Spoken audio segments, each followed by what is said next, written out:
capítulo 6, versículos 1 al 4. Y antes de leer, ustedes saben que ahora después de la lectura vamos a hacer un resumen y un recuento. Estamos en la serie del Sermón del Monte y vamos a entrar en una etapa muy importante. Termina una sesión y vamos a iniciar otra en el capítulo 6. Así que vamos a leer la palabra del Señor en Mateo capítulo 6, versículos del 1 al 4. Dice así la palabra del Señor, hermanos. Cuídense de no practicar su justicia delante de los hombres para ser vistos por ellos. De otra manera no tendrán recompensa de su Padre que está en los cielos. Por eso, cuando des limosna, no toques trompeta delante de ti, como lo hacen los hipócritas en las sinagogas y en las calles para ser alabados por los hombres. En verdad les digo que ya han recibido su recompensa. Pero tú, cuando des limosna, que no sepa tu mano izquierda lo que hace tu mano derecha, para que tu limosna sea en secreto, y tu Padre, que ve en lo secreto, te recompensará. Y la Reina Valera dice, te recompensará en público.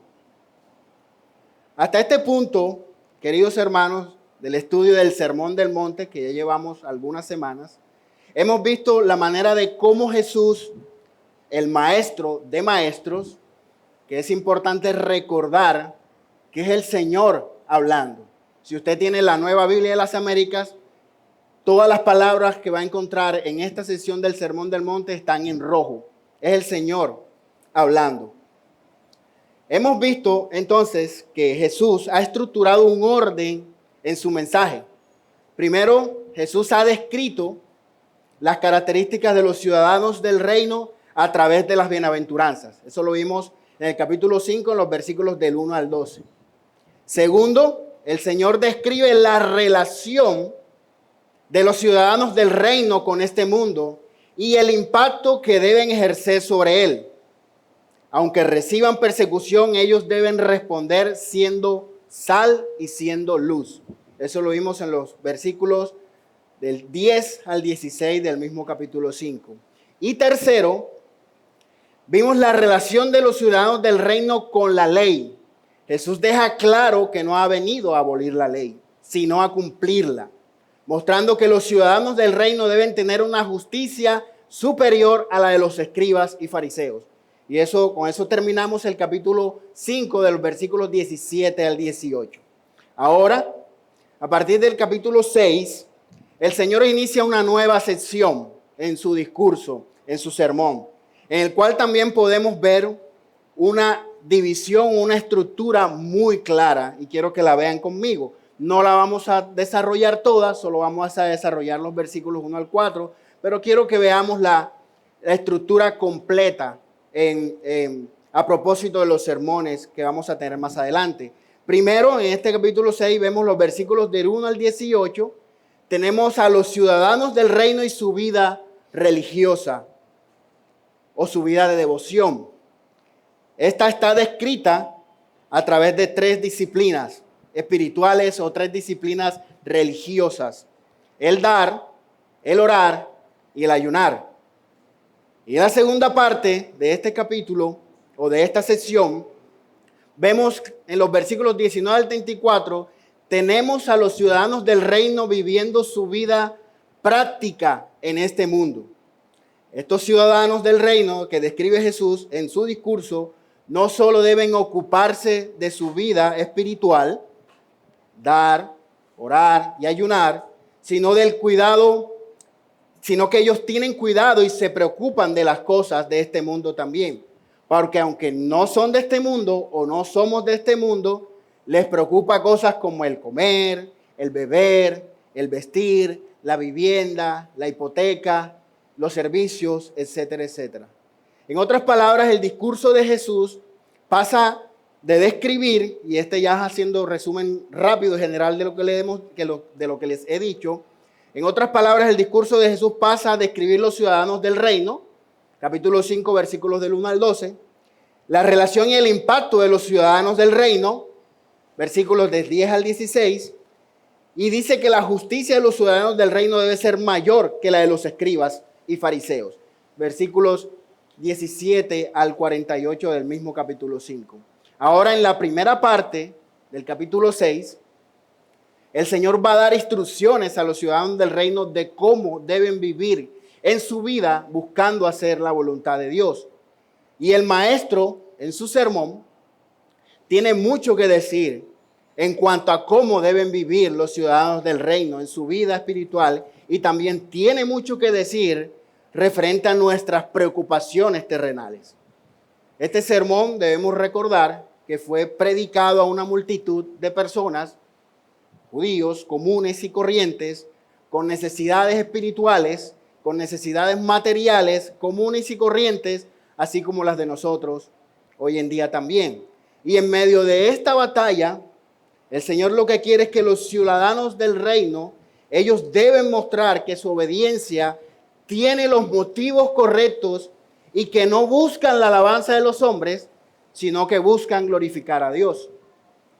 Ahora, lo que veremos hoy en nuestro texto, estos versículos del 1 al 4, son los principios que regulan la vida de piedad de los ciudadanos del reino. Como les digo, no vamos a ver todo el capítulo, todos los versículos del 1 al 18, vamos a ver la primera parte. Pero en esa primera parte vamos a ver los principios que regulan la vida de piedad de los ciudadanos del reino.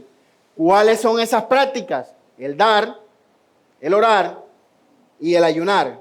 Y veremos estos principios aplicados a la práctica de la piedad, específicamente del dar. Eso es lo que vamos a ver hoy. Por eso el mensaje que contiene estos versículos del 1 al 4 es el siguiente, y es el argumento que quiero compartir con ustedes. Dar es una práctica de piedad en el reino que no busca la alabanza de los hombres, sino la recompensa de Dios. Dar es una práctica de piedad en el reino que no busca la alabanza de los hombres, sino la recompensa de Dios.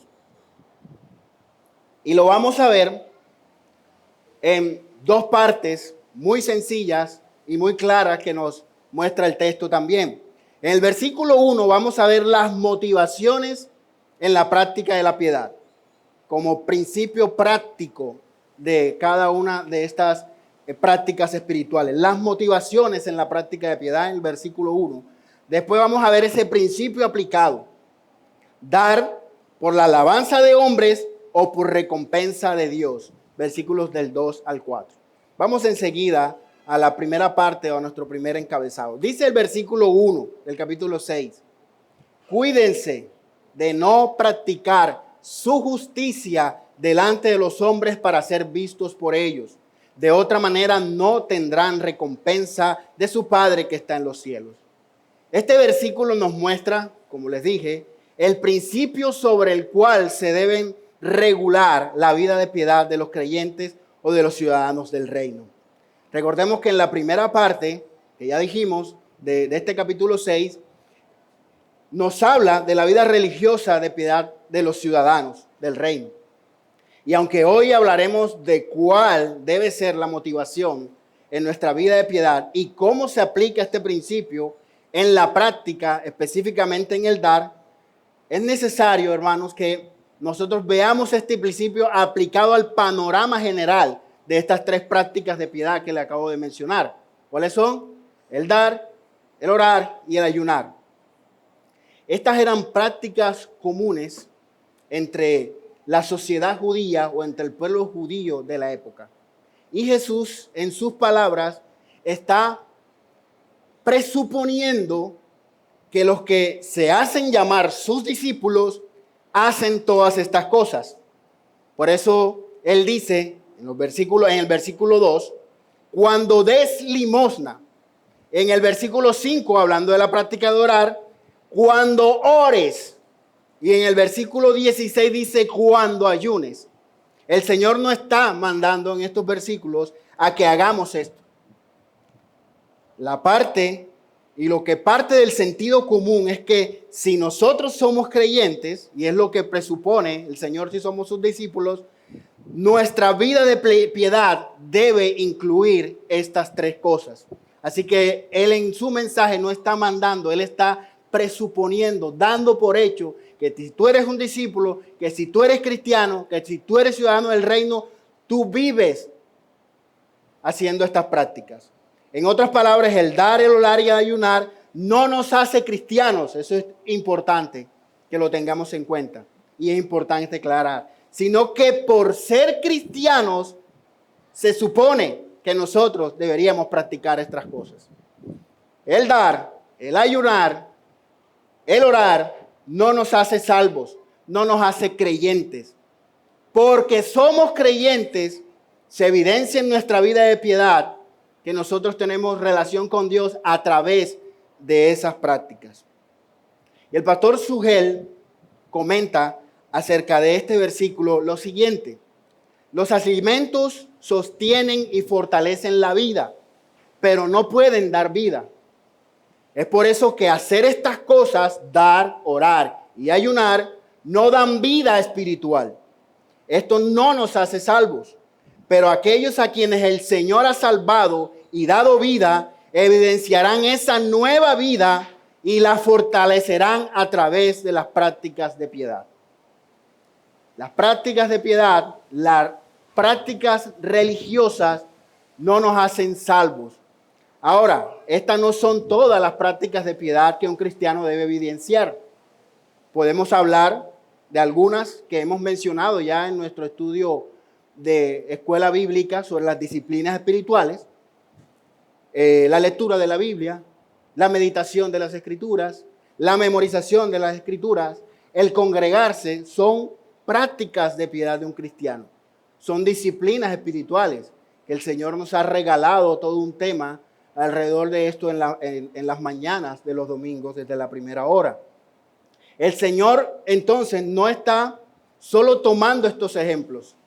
Sin embargo, hay mucha sabiduría y hay una intención en el propósito del Señor en escoger específicamente estas tres prácticas.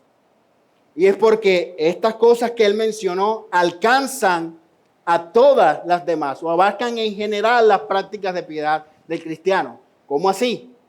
Hacer misericordia abarca mucho en la vida del creyente y ahí incluye el dar. La relación con Dios es algo que debe buscar el creyente o el ciudadano del reino y eso incluye el orar. Y mortificar la carne, batallar contra el pecado es algo que un creyente genuino también debe hacer continuamente. Por eso es necesario en esa práctica el ayuno.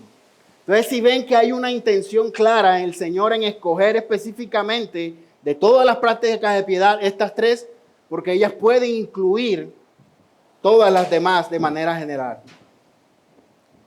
Y en la práctica, todas estas cosas, los creyentes, los ciudadanos del reino, el Señor ya lo ha dicho, ellos deben ser mejores que los escribas y los fariseos. El versículo 5:20 del capítulo 5, versículo 20, ya lo dijo el Señor. Pues les digo a ustedes que si su justicia no supera la de los escribas y fariseos, no entrará en el reino de los cielos. Entonces hay una intención el Señor y Él continúa en su sermón exhortando a sus discípulos, a los ciudadanos del reino, que su justicia, que su piedad debe mostrar evidencia y debe ser superior a la hipocresía de los escribas y fariseos. Ellos hacían todas estas cosas, pero ellos no agradaban al Señor. La vida cristiana, hermanos, no tiene que ver solo con hacer las cosas correctas que un cristiano debe hacer, sino con la intención del corazón. No es suficiente, hermanos, solo con hacer las cosas correctas que sabemos que debemos hacer como cristianos. Debemos examinar las intenciones de nuestro corazón. Retomando el versículo 1, el Señor dice: cuídense de no practicar su justicia delante de los hombres para ser vistos por ellos. De otra manera no tendrán recompensa de su Padre que está en los cielos. Lo que nos dice el Señor en estos versículos es que los ciudadanos del reino deben cuidar sus motivaciones en el desempeño de sus prácticas de piedad. Ahora, en este texto pareciera que el Señor se contradice. No sé si usted lo pensó ya. con respecto a lo que él mismo ha dicho anteriormente, en los versículos 13 al 16, donde él dice que nosotros somos la sal y la luz del mundo. Y el 16 dice, así alumbre vuestra luz delante de los hombres, para que vean vuestras buenas obras y glorifiquen a vuestro Padre que está en los cielos. Pareciera de alguna forma que el Señor por un lado está diciendo, hagan las cosas para que los hombres no los vean, y acá está diciendo que nuestra luz alumbre para que ellos vean nuestras buenas obras. Ahora, los ciudadanos del reino no nos podemos esconder, o no se pueden esconder, porque ellos han sido capacitados por el Señor, y ya lo vimos allá en los primeros versículos del capítulo 5 en las bienaventuranzas. Los ciudadanos del reino han sido capacitados con aptitudes, capacidades y habilidades extraordinarias que no se pueden esconder. No se puede colocar una luz debajo de una mesa, no se puede esconder una ciudad en una montaña. Ahora, una ciudad en un monte no se puede esconder, dice el Señor. Así que no hay contradicción en las palabras de Jesús. Ahora, ¿cuál es la diferencia? Y yo sé que ya usted lo notó. La diferencia son los motivos y el propósito. Debemos tener cuidado de no hacer de nuestras prácticas de piedad un show para ser vistos, es lo que el Señor está diciendo. El propósito único y exclusivamente de nuestras prácticas de piedad, y el Señor lo dice, es que el Señor sea glorificado. Entonces no hay contradicción. La diferencia está en la intención del corazón. Y fíjense que el Señor continúa viendo desde el corazón, o viendo al corazón desde un principio en todo este sermón. Lo que importa no es lo externo, lo que importa es lo que el Señor ve y está viendo en nuestros corazones.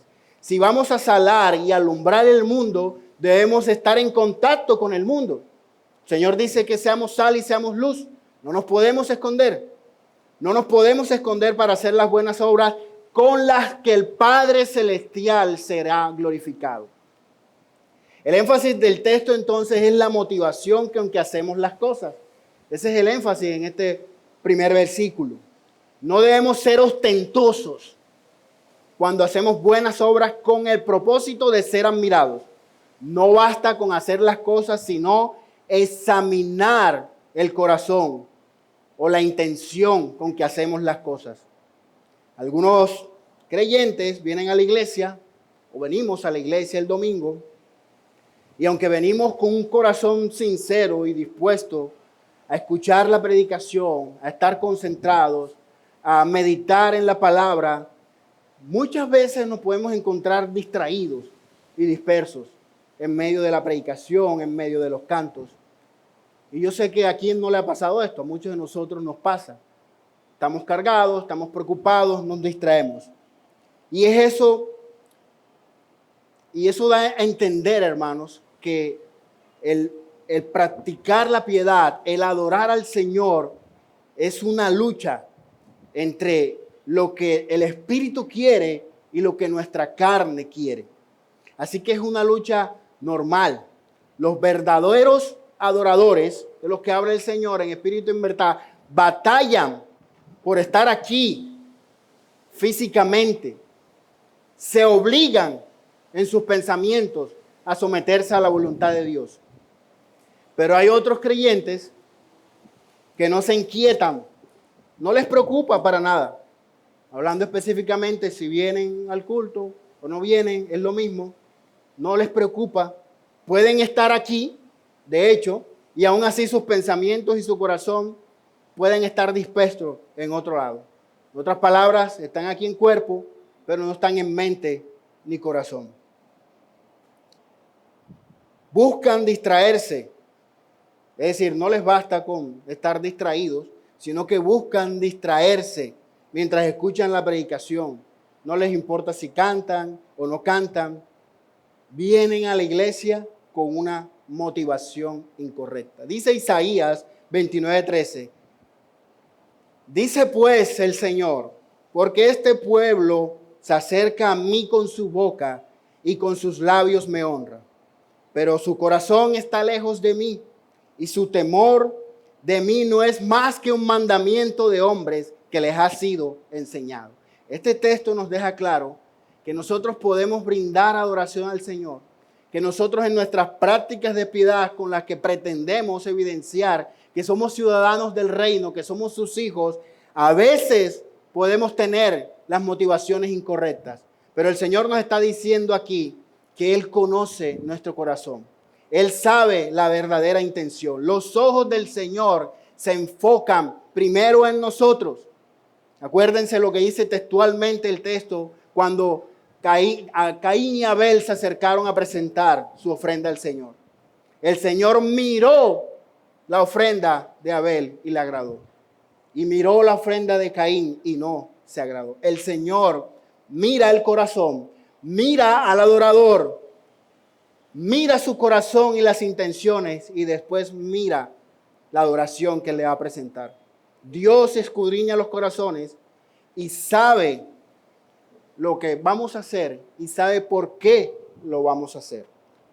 Como ciudadanos del reino debemos recordar que Dios conoce nuestros pensamientos y las intenciones de nuestro corazón.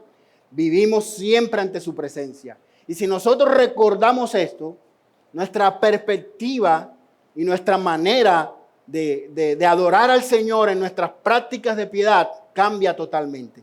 El Señor conoce mi corazón y el Señor está con su mirada puesta todo el tiempo en mí. El Señor lo sabe todo y lo ve todo. Y no todos, y Él sabe que no todos los que practican la piedad lo hacen con la motivación correcta. Los hipócritas también hacen buenas obras. Y no precisamente por amor a Dios, ni por amor al prójimo, sino por su propia reputación y la necesidad de que eso les cree una plataforma sobre el cual ellos puedan recibir reconocimiento. Martin Lloyd-Jones comenta de este texto lo siguiente: el contraste del texto no es entre agradar a los hombres o agradar a Dios. Ese es el contraste aparente. Pero el verdadero contraste es entre agradar a Dios y agradarme a mí mismo. Al final de cuentas, lo que hace que busquemos la aprobación de los hombres no es porque queramos agradarlos a ellos, sino porque queremos y tenemos la intención de que tengan una buena opinión sobre nosotros. Queremos ser admirados y aclamados. Termino la cita. Qué fácil, hermanos, y usted podemos comprobarlo, qué fácil es poder engañar la vista de los hombres. Pero qué difícil, hermanos, y podemos decir que imposible engañar al Señor. Ahora, ¿por qué normalmente nos creemos buenos, perfectos en nuestras buenas obras, en nuestras prácticas de piedad? Porque nos estamos comparando siempre con otros hombres. Cuando preguntamos a las personas, y usted sabe a quién puede preguntarle eso, cuando preguntamos a las personas qué piensan de nosotros, podemos encontrar a muchos que nos adulen, que nos digan qué buen siervo eres, qué buen hermano eres, qué buen padre eres. Podemos encontrar quien alimente nuestro ego. Y yo sé que usted no hace esa pregunta a cualquiera que usted no sepa que lo va a adular o alabar. Pero cuando preguntamos a Dios cómo nos ve, es imposible no sentir una sensación, una exhortación de humillación. Porque sabemos que de Dios no podemos esconder nuestra espiritualidad. Delante de Dios no podemos escondernos. Él lo ve todo.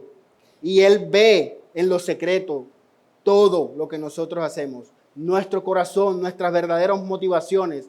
Él ve lo que otros no pueden ver. Podemos engañar a los hombres.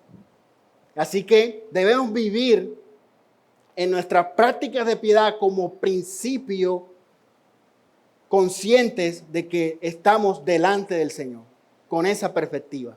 El Salmo 139:1 dice: oh Señor, tú me has escudriñado y conocido. Los ciudadanos del reino no buscan la alabanza de los hombres, porque son conscientes de que Dios conoce las verdaderas motivaciones de su corazón y esperan la recompensa únicamente de su mano. Ese es otro principio que podemos ver. Los ciudadanos del reino son conscientes de que Dios ve su corazón y sus motivaciones. Por eso ellos no buscan la recompensa y la alabanza de los hombres, sino la recompensa que viene únicamente de la mano de Dios. Y como podrán ver en el texto, la idea de la recompensa, y esto a nosotros podía llamarnos mucho la atención, la idea de la recompensa es insistente en el texto. Es porque debemos, por un lado, luchar contra el deseo de recibir la recompensa de los hombres mientras buscamos la recompensa de Dios. Es una batalla natural del creyente. Él vive delante de Dios con la intención de agradar a Dios y no de agradar a los hombres. Él vive con la intención de hacer las cosas para la gloria de Dios, pero siempre se encuentra batallando con el pecado que hay en él. Y la motivación es buscar la recompensa de Dios. ¿Cuántos de nosotros podemos decir que somos fieles en practicar muchas buenas obras, pero aún así, si el Señor examina nuestro corazón, podríamos decir que muchas de ellas no agradan a Dios? ¿Y por qué preferimos la alabanza de los hombres y no la de Dios? Es lo que el Señor está colocando en el texto. Juan, capítulo 5, versículo 24 dice: ¿cómo pueden creer cuando reciben gloria los unos a los otros y no buscan la gloria que viene del Dios único? ¿Por qué preferimos la alabanza de los hombres y la de Dios? El Señor da la respuesta aquí en el versículo 44 del capítulo 5 de Juan. Porque no creemos. ¿Cómo pueden creer cuando reciben la gloria los unos de los otros y no buscan la gloria que viene de Dios? Por la falta de fe es porque nosotros preferimos la alabanza de los hombres antes que la alabanza de Dios. Decíamos al principio que Jesús tiene mucho que decir acerca de la vida de piedad y de las prácticas de piedad. Y ya vimos en esta primera parte esos principios generales que deben regir nuestra vida de piedad. Nosotros debemos vivir conscientes de que el Señor está presente todo el tiempo, su mirada fija en nosotros y está mirando las motivaciones de nuestro corazón. También debemos recordar que el Señor no solamente nota las cosas correctas que hacemos, sino que Él está viendo las verdaderas motivaciones. Las motivaciones, estamos delante del Señor, Él conoce nuestro corazón y la recompensa solo la buscamos delante de Él. Esos podrían ser los principios generales en la práctica de piedad de los ciudadanos del reino, de los hijos de Dios. Y aquí vamos a ver ahora estos principios siendo aplicados a la práctica de la piedad específicamente. Queda para los domingos siguientes, si el Señor lo permite, la práctica del orar y la práctica del ayunar. Leamos nuevamente los versículos 2 al 4 del capítulo 6.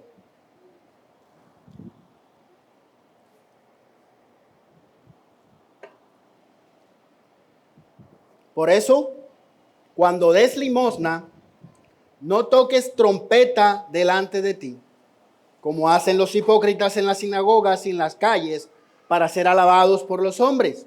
En verdad les digo que ya han recibido su recompensa.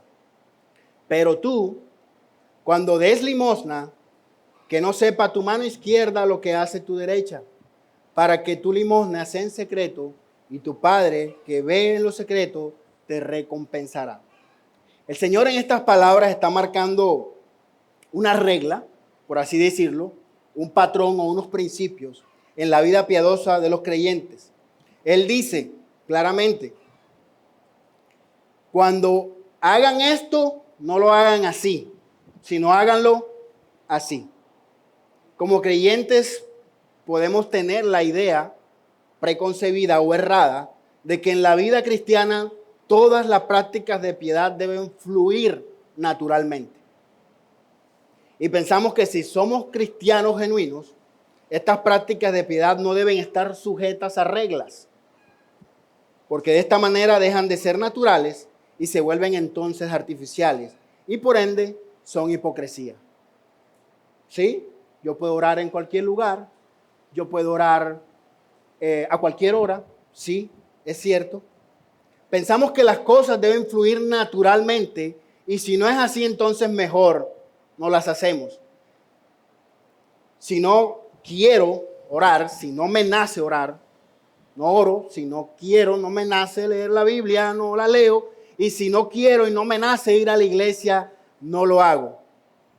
Porque si lo hago, aunque no quiera, estoy siendo un hipócrita. A veces pensamos eso. Pero hay una diferencia, hermanos, escuche bien, entre lo que es obediencia e hipocresía. Hay una diferencia entre lo que es obediencia e hipocresía. No siempre, escuche bien, no siempre las cosas en el creyente, en este asunto de las prácticas de piedad, no siempre van a fluir de manera natural. A veces requerimos o se requiere, y lo estamos viendo en las mañanas, se requiere de disciplina. Se requiere de tener claro el concepto de que yo antes que mis emociones, que mis deseos, yo necesito obedecer al Señor por encima de mis emociones, por encima de mis deseos, por encima de mis impedimentos. El tener reglas o adquirir disciplinas espirituales no nos hace legalistas, hermanos. Cristo puso reglas en la vida de piedad. Y usted dirá, ¿cómo así? Aquí hay un ejemplo cercano. En la oración el Señor estableció un modelo para orar. Y en esta parte de esta práctica de piedad el Señor se toma más tiempo. Y Mateo lo registra con más detalle. Él les dijo, cuando oren, el Señor está estableciendo no una oración para que usted la repita, sino un patrón. Está estableciendo una regla. Cuando oren no tomen en cuenta estas peticiones que deben ocupar el contenido de nuestra oración. Además de eso, su oración debe de tener un orden específico. Yo sé que usted lo puede ver en el Padre Nuestro. En nuestras oraciones, el reino y la gloria de Dios deben ser prioridad en nuestras oraciones. El Señor está estableciendo un patrón y está estableciendo un orden. Y no está estableciendo una oración para que nosotros la utilicemos de cabecera, sino es una oración en la que Él nos muestra el contenido que debe tener nuestra práctica de piedad, colocando en primer lugar la gloria de Dios. En estos versos el Señor estableció unos principios en cuanto a la práctica de la piedad en el reino, específicamente en dar. Y esos son los versículos que estamos viendo del 2 al 4. Cuando des limosna, dice el Señor, específicamente. Ahora, la palabra griega limosna es la misma palabra en su significado que la palabra misericordia. En el griego, limosna y misericordia pueden tener el mismo significado. Ahora, la misericordia indica emoción o la emoción que se levanta en alguien al entrar en contacto con la aflicción de otro. Es decir, siente una profunda pena o siente dolor al ver que alguien sufre injustamente y tiene una necesidad. Eso es la misericordia.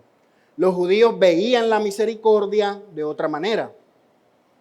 Para ellos, más que un sentimiento o que una emoción que se llevaba por dentro, era una actitud.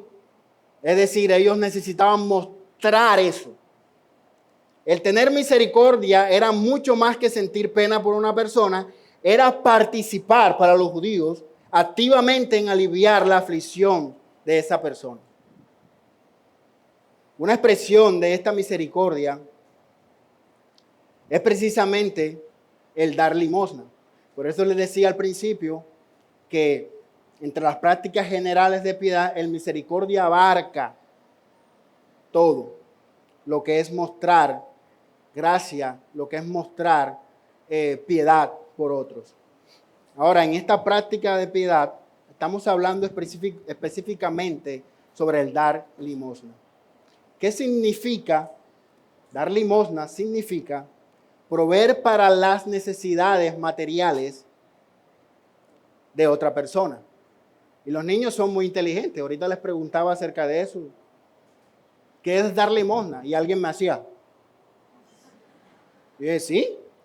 Estamos hablando de suplir necesidades materiales a una persona que necesita dinero, ropa, alimento. Todo esto movido únicamente por la misericordia. Algunos ejemplos de esta práctica los vemos en la Biblia, por ejemplo, en Hechos capítulo 3, versículos del 1 al 10, cuando Pedro y Juan iban al templo y en la puerta a la hermosa, dice Hechos, había un cojo pidiendo limosna. ¿Sí? Y el Pedro le dice, no tengo plata ni oro, pero lo que tengo te doy en el nombre del Señor Jesucristo, levántate y anda.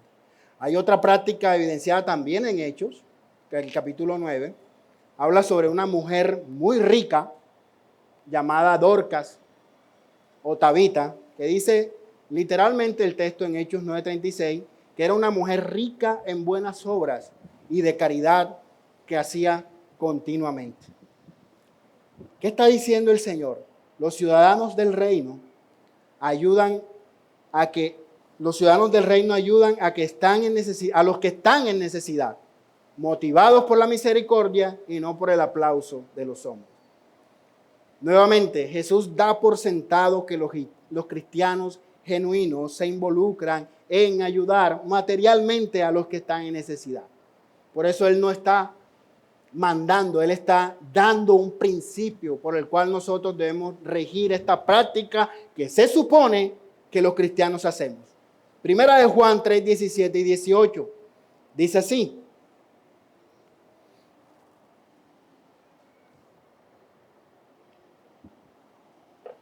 Pero el que tiene bienes de este mundo y ve a su hermano tener necesidad y cierra contra él su corazón, ¿cómo mora el amor de Dios en él?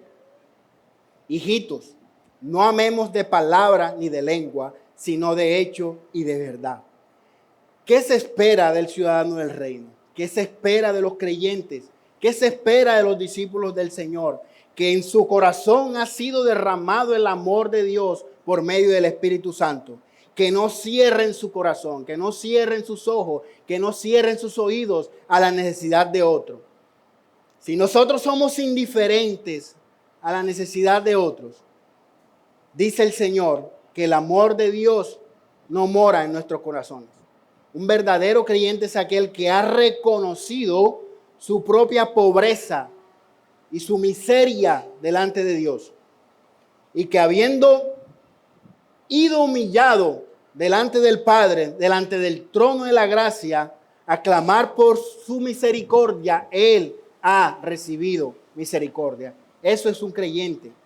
Ahora, si Dios el Padre entregó a su propio Hijo para ser crucificado y así pagar la deuda eterna e impagable que nosotros teníamos con Él, mostrando así su inmensa misericordia, ¿cómo nosotros no hemos de mostrar misericordia a aquellos que están en miseria?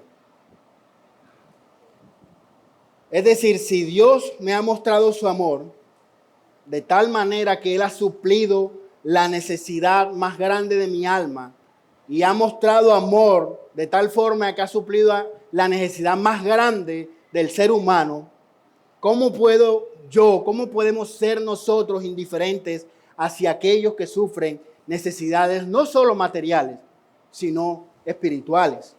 El Señor da por hecho, nuevamente, que el cristiano ha recibido un corazón sensible a la necesidad de los demás.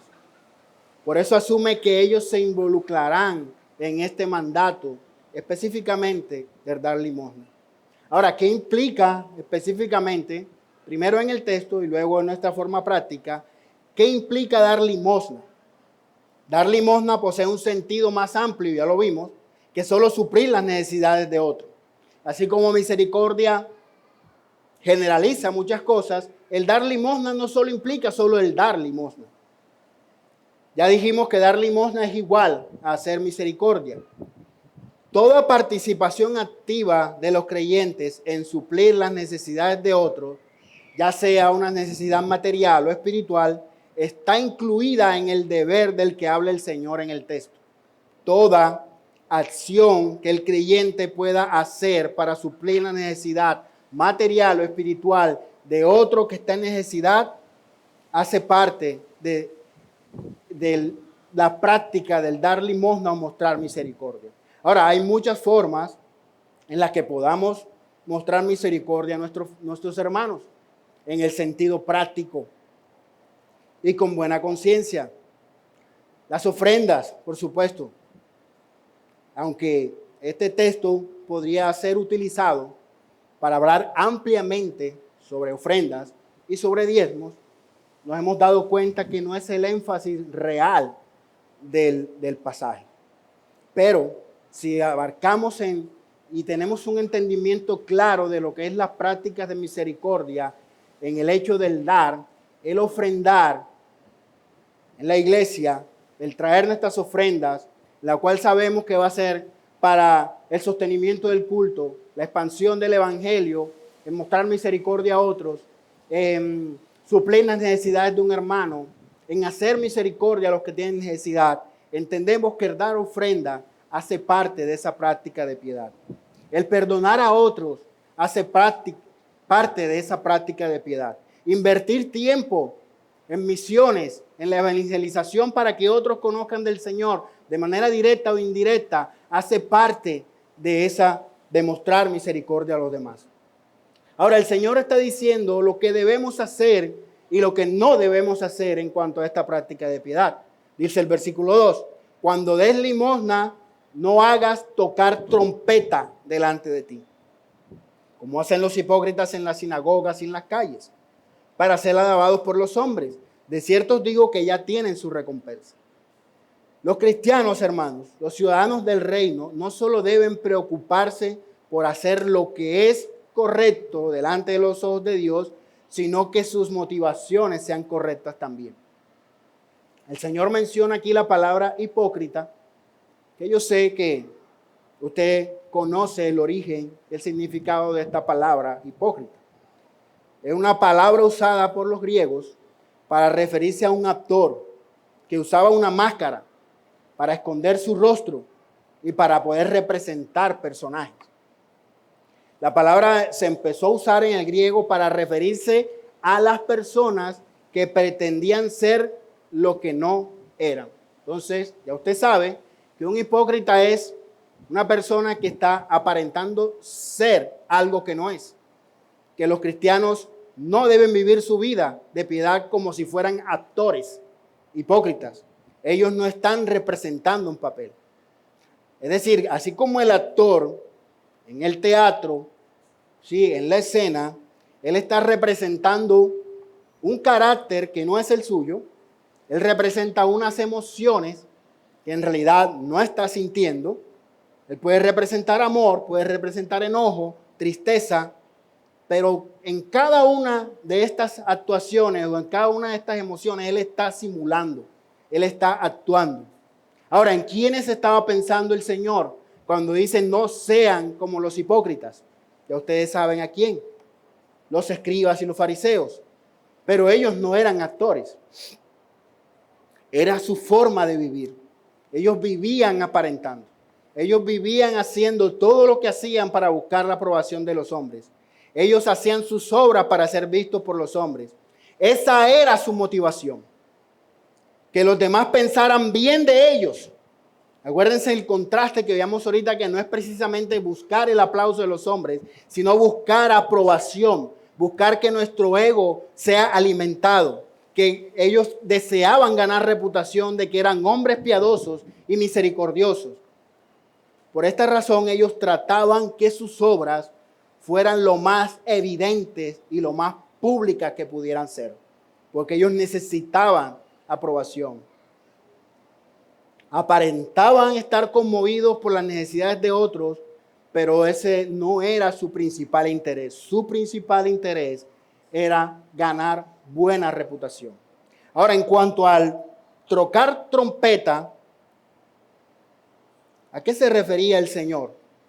Ahora, históricamente no es seguro, o es casi no seguro, que el Señor no estaba hablando literalmente. Es decir, no es que el Señor esté diciendo precisamente o literalmente que los escribas y los fariseos iban a la sinagoga, colocaban la ofrenda y tocaban una trompeta. Pues no necesariamente así. Pero hay un contexto cultural, y es que en las naciones paganas, como los romanos, existía la costumbre de que los ricos repartieran dinero y provisiones a los pobres en cierto tiempo, en cierta época, en cierto lugar, y en tales ocasiones ellos tocaban trompeta, con la intención de que los pobres supieran que en ese lugar se estaban haciendo obras de caridad o se estaba regalando algo. Pero obviamente ese no era el verdadero pretexto de ellos. Hay otra hipótesis, es que en ciertas ciudades orientales algunos limosneros llevaban una trompeta o campanas, la cual tocaban cuando alguien les daba una limosna generosa. Y se supone que los fariseos escogían intencionalmente a estos mendigos para darles limosna.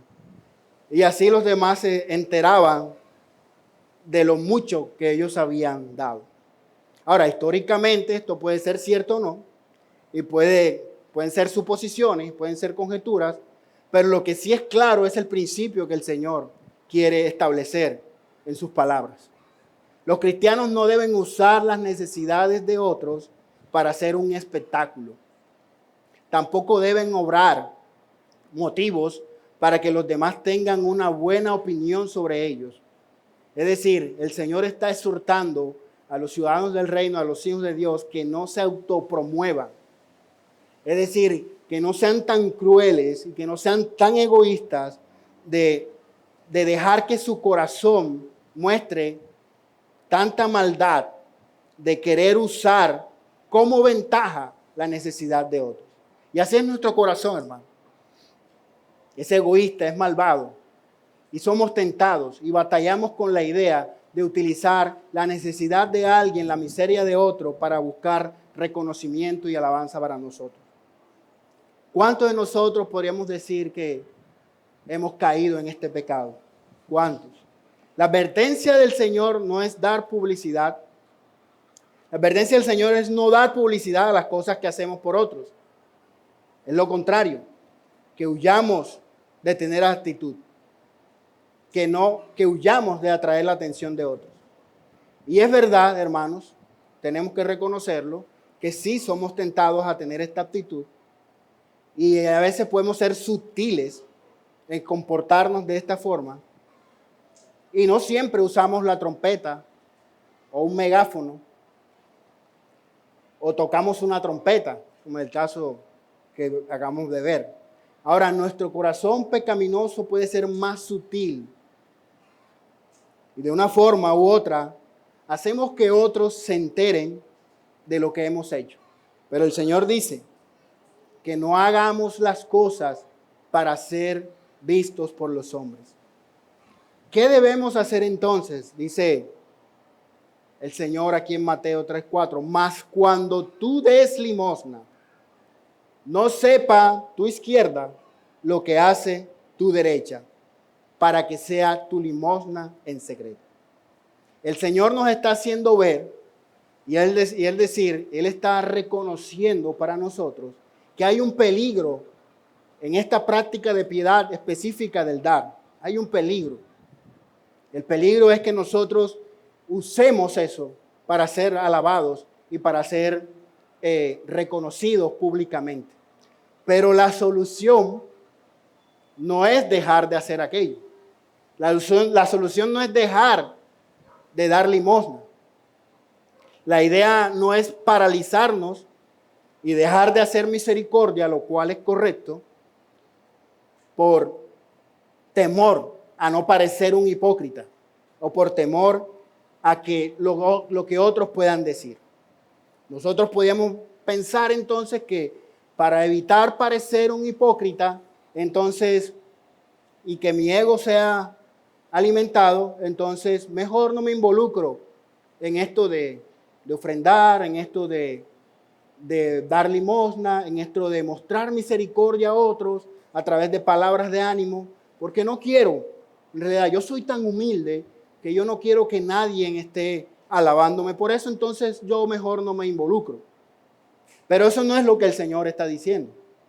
Nuevamente, Él da por hecho que los cristianos mostrarán misericordia al dar limosna. Es decir, debe ser una práctica natural. Y además de natural, debe ser una disciplina. Y que a la vez que ellos hacen estas prácticas, esto es lo que hace el creyente. Él procura involucrarse en mostrar misericordia, en dar limosna, al mismo tiempo que trabaja con ese pecado que lo impulsa a querer buscar reconocimiento por lo que hace. Pero eso no quiere decir que él lo deje de hacer. Él asume que él tiene que hacerlo y al mismo tiempo él tiene que batallar con su pecado. Cada vez que queremos hacer algo bueno, hermanos, y yo pensaba esto mucho en la relación matrimonial, no hay persona que un hombre ame más que a Dios y a su esposa. Pues eso espero de los hombres. Pero aún así la amamos con todo nuestro corazón y con todas nuestras fuerzas. Y aún así, amándolas y queriendo el bien para ellas, les hacemos daño. ¿Por qué les hacemos daño? Porque hay pecado en nosotros. Queriendo hacer lo bueno y teniendo la intención de hacer lo bueno, dice Pablo, pues no hago el bien que deseo, sino el mal que no quiero. Eso practico. El cristiano debe batallar en su práctica de piedad con el pecado, pero eso no debe paralizarlo a seguir practicando la piedad y lo que al Señor le agrada. Hay peligro en aquellos servicios que requieren atención de otros. Sí, hay peligro. El hermano, si toca la guitarra bonito, está allá donde, sobre todo aquellos servicios que son visibles. El hermano que toca la caja, qué elegante se ve con esas canas. El predicador. Ustedes se imaginan al peligro al que se expone aquel hermano que lleva las escrituras. Y el bajarse de aquí y tratar de huir para que nadie le diga, hermano, aunque es legítimo, hermano, gracias por esa palabra. Eso agrada, eso encanta, pero puede ser dañino. Pero deberíamos dejar nosotros de servir al Señor, deberíamos de dejar practicar las cosas que al Señor le agrada porque sabemos que hay un peligro de pecado. No. El Señor está diciendo en Santiago 1:17, toda buena dádiva y todo don perfecto viene de lo alto. Es cierto que hay un peligro, pero para nosotros contrarrestar y batallar con ese peligro tenemos que decir, no soy yo, es Cristo en mí, es su obra, es su espíritu, es por su gracia. Yo simplemente soy un pecador que al Señor le ha placido usar para mostrar misericordia. Debemos recordar eso. Debemos recordar que estamos todo el tiempo en presencia del Señor. No solo es evitar la publicidad delante de los otros. No solo es evitar el aplauso de nosotros mismos. El Señor dice que no sepa tu izquierda lo que hace tu derecha. Es decir, hay una batalla entre lo que hay, el reconocimiento que hay por fuera de los hombres, pero hay una batalla que es más peligrosa entre que nosotros mismos busquemos nuestra aprobación. Y solo el Señor conoce si eso hay en nuestro corazón. Recuerden el fariseo y el publicano. Ellos oraban al Señor. Y uno era tan descarado de hablar de todo lo bueno que él era. Ahora, muchas personas callan delante de otros las cosas que hacen. Y déjenme decirle, hermanos, y usted estará de acuerdo conmigo, suele ser incómodo escuchar a personas que se alaban a sí mismas, ¿cierto? Suele ser un poco incómodo, no es como muy agradable. Y quizás nosotros no seamos así, quizás nosotros seamos más prudentes y quizás no andemos anunciando, pero ¿qué hay en nuestro corazón? Como el caso del fariseo. A veces continuamente nos alabamos en nuestros propios corazones y eso también es peligroso. El Señor está diciendo que el dar limosna o hacer misericordia, que no sepa tu mano izquierda lo que hace tu mano derecha. Y es necesario advertir que esta figura o este ejemplo no podemos llevarlo a un extremo literal. Es decir, es necesario primero que aún nosotros mismos nos olvidemos de que alguna vez hicimos tal o cual obra de misericordia o de bien por nosotros. No sepa tu mano izquierda lo que dice tu derecha. Eso es difícil, pero el Señor está diciendo, lo hice y lo olvidé, no lo anoté, no lo escribí, no estoy esperando que me den reconocimiento. Pero no podemos llevar esa práctica al extremo literal. ¿A qué me refiero? Ahora, porque yo dé ofrendas o porque yo haga misericordia, no significa que eso implique que yo tenga que ser un administrador desordenado. No, es que yo doy y no, eso me lo puso el Señor, entonces tengo un desorden en mis recursos, tengo un desorden en mis bienes, con la excusa de que yo no recuerdo a quién le doy, qué no doy y cuánto doy. No es necesario, porque es necesario que nosotros llevemos un orden de aquellas prácticas de generosidad. Ahora vemos un ejemplo en la Biblia, literal, y que la Biblia nos muestra. Bernabé vendió un terreno y dice la Biblia que lo llevó a los pies de los apóstoles. También habla de la generosidad. Pablo habla de la generosidad de los macedonios. Pablo menciona varias veces que siempre estamos orando por ustedes en sus cartas. Es decir, hay ocasiones que es necesario, por el bien de otros, que nosotros hablemos de esas prácticas. Cuando un hermano está en necesidad económica, de salud, matrimonial, es de mucho ánimo y estímulo que usted le diga, hermano, estoy orando por ti, por tu salud, por tu familia, por tu matrimonio. Por ejemplo, y este ejemplo se me ocurrió ahorita con los niños en la clase, es necesario para este tema de los impuestos que aquellos que frecuentan dar ofrendas en la iglesia soliciten un certificado de donación, ¿cierto? ¿Con qué propósito? De recibir unos alivios en cuanto al pago de los impuestos. ¿Está mal eso? Yo digo que no. Es cuestión de orden, es cuestión de reconocer que el Señor ha establecido ciertos límites para que nosotros hablemos de aquello que nosotros hacemos por el bien de otros.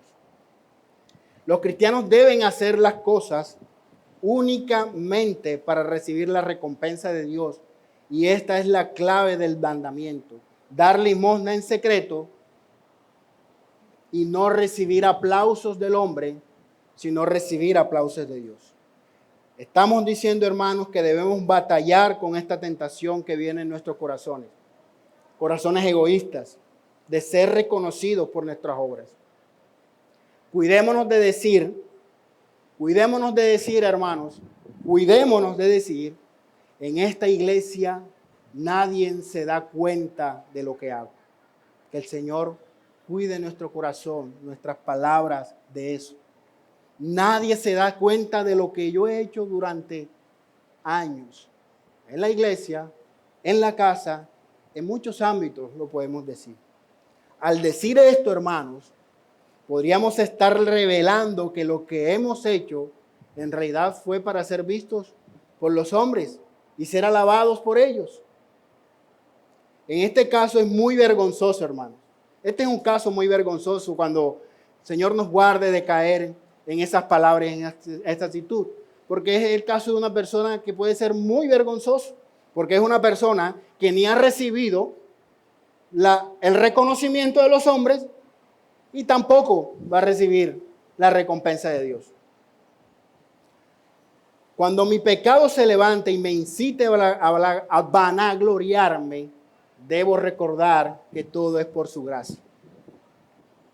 Todas las obras, dice Efesios, todas las obras fueron preparadas de antemano para que nosotros anduviéramos en ellas. No hay nada que nosotros podamos hacer bueno que el Señor no haya predispuesto antes, así que no tenemos nada de qué gloriarnos. Y termina el Señor diciendo, y tu Padre que ve en los secretos te recompensará en público. Reina Valera. Para explicar estas palabras, vamos a utilizar las mismas palabras del Señor. Aquí mismo en Mateo, capítulo 25. Está desde el 31 hasta el 36, pero por efectos de tiempo ya, vamos a verlo desde el 34. Dice el Señor, entonces el rey dirá a los de su derecha, venid, benditos de mi Padre, heredad el reino preparado para nosotros desde la fundación del mundo. Ellos heredaron ese reino desde antes de la fundación del mundo. ¿Por sus obras? Claro que no. Por gracia, porque el Señor los quiso salvar. Porque tuve hambre y me diste de comer, tuve sed y me diste de beber. Fui forastero y me recogisteis.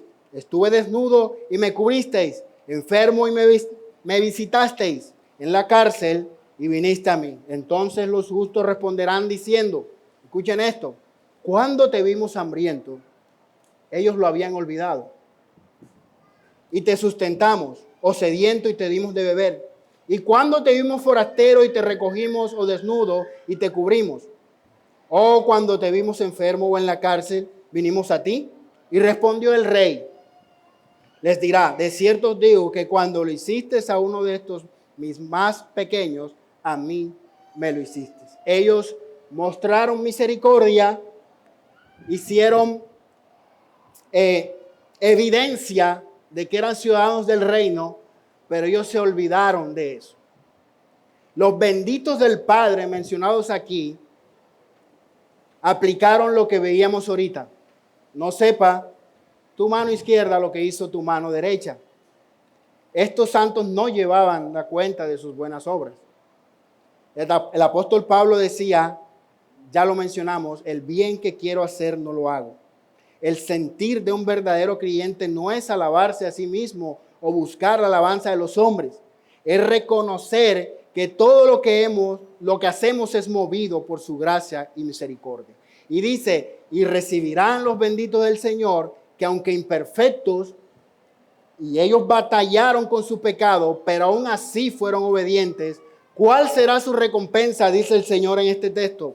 Bien, siervo fiel. Ellos recibieron la alabanza y la recompensa del Señor. En lo poco fuiste fiel. Es decir, no hemos sido llamados a ser perfectos en cierto sentido, porque siempre vamos a batallar con el pecado. Hemos sido llamados a ser fieles, hermanos.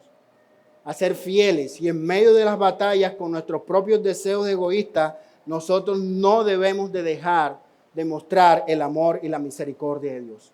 El Señor será el que anuncie lo que los hombres olvidan. Dios lo olvida, los hombres lo olvidan, pero Dios no lo olvida. En Hebreos 6:10 dice, porque Dios no es justo, no es injusto para olvidar de la obra de ustedes y del amor que han mostrado hacia su nombre, habiendo servido y sirviendo aún a los santos. Mi amado hermano, mi amado amigo, el Señor es el único que ha sido capaz de practicar la piedad perfecta. Y Él no lo hizo por buscar la alabanza y la gloria de los hombres, sino para cumplir el único propósito para el cual Él fue enviado, buscar la gloria y la recompensa prometida del Padre, al someterse totalmente a su plan redentor. Efesios 2, 8 y 9 dice, y hallándose en forma de hombre se humilló él mismo, haciéndose obediente hasta la muerte y muerte de cruz. Por lo cual Dios también lo exaltó hasta lo sumo y le confirió el nombre que es todo nombre. Mis hermanos, ninguna obra que nosotros hayamos hecho ha sido merecedor para que el Señor nos haya salvado. Ni que hayamos hecho ni que hagamos. Pero Dios espera que por la misericordia que Él nos ha mostrado al salvarnos, asimismo nosotros mostremos esa misericordia a quienes están no solo en necesidad material, sino en necesidad espiritual. Y amigo, tal vez crees que haces mucho al venir al culto el domingo, pero Dios conoce tu corazón. Él sabe si en realidad tu alabanza, Él sabe si en realidad tu adoración no es de labios y que tu corazón no está lejos de Él. Así que el Señor nos ayude a poder mostrar misericordia, a poder mostrar que en realidad somos ciudadanos del reino al dar, amar y al servir a los otros, no buscando la gloria de los hombres, sino buscando la recompensa eterna de Dios. Amén. Vamos a orar, hermanos. Padre, tú has sido bueno, Señor, misericordioso y santo en esta mañana por medio de tu palabra. Adoramos tu nombre, Señor, y te pedimos perdón porque olvidamos a veces que tú conoces nuestros corazones y te pedimos perdón, Señor. Y te rogamos que nos ayudes a batallar con estos pecados, a la vez, Señor, que somos fieles en practicar la misericordia, el dar limosna, el amar y servir a los otros. Y todo esto, Señor, lo hacemos no por nuestros méritos, por nuestras fuerzas.